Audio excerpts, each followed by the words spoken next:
Back in the 2008 housing crisis, I did some work on the side for a customer's computer system. We got to talking and he had a cheap one-bedroom duplex for rent that was too good to be true. It was a detached garage converted to a one-bedroom little apartment, and it was as plain and basic as they come. The actual house was being rented out, and he was charging the full amount price for the area, which was high, so the little garage conversation was pure profit for the landlord. I signed a lease for a fixed price that was almost half of what the going rate was for one-bedroom apartments in the area. It was no frills, plain as can be with the cheapest appliances and amenities possible. Light fixtures from the early 80s, cheapest faucets and countertops money could buy, you get the visual. The elderly landlord and I had an arrangement. I could fix it up so long as I could keep the rent low, and he would allow me to pay for the remaining balance on upgrades if when things broke. Years go by and I'm still in this one-bedroom garage conversation and making progress on updating the features. Kitchen faucet is gone, new fancy sprayer head faucet with a bar-style glass cleaner installed. Old toilet replaced with an water-saving tank and bidet installed. 80s lights are gone, LED smart home fixtures installed. Around 7 to 8 years go by and my rent is still half of the normal going rate for the area and my landlord is happy with our arrangement. Sadly, he has a heart attack and surgery saves his life.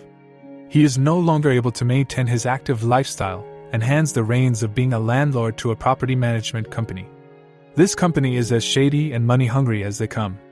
They get a percentage of the monthly rent for their role in taking over the landlord's duties. They immediately hate me and my rental agreement from the start.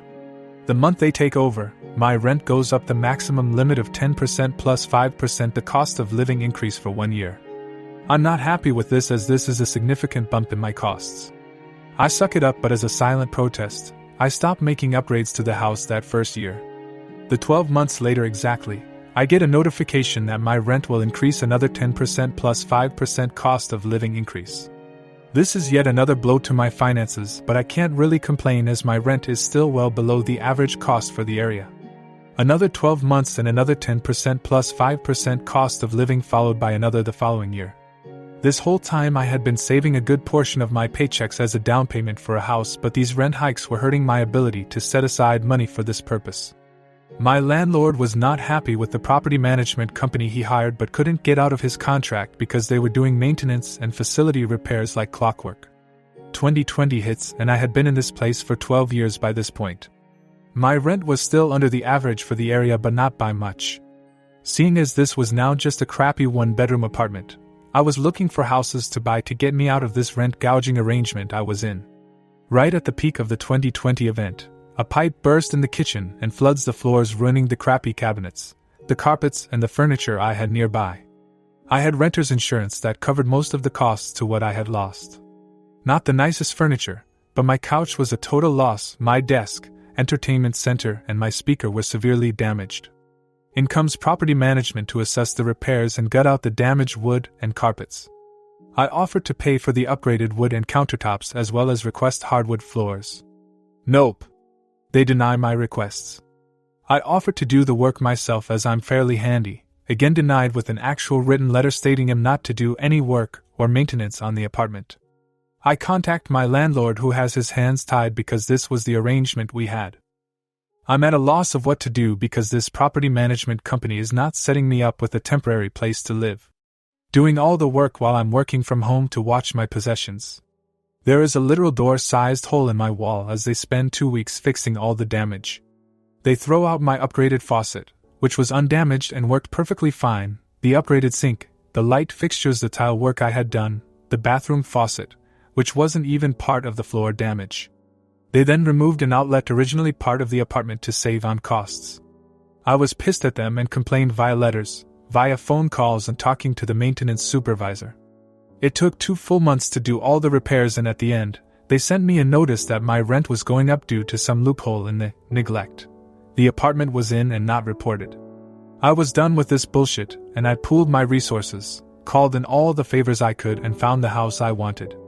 I gave 30-day notice to leave at the end of my lease along with an invoice of all the repairs I made to the apartment over the 12 years I was there. I attached a copy of my original lease agreement, a copy of all photos I took of before and after repairs I made, a bill of the costs, and a request of a refund of the past 6 months of additional rent hike due to neglect, like they stated in the letter. I had a running tally of with all the receipts, work performed, and the cost of not being allowed to live in motel during the work being performed to over $9,700. At the same time, I submitted all this to the courts as I knew they would contest all of it. My landlord was on my side during the court hearing, giving testimony he in fact allowed me in the rental lease agreement that I could do my own repairs. I won within 4 hours and awarded $4,700. The judge removed all billable hours I included. Judge was harsh to the lawyer for the property management, saying his client must obey the law and put a tenant up for housing during construction.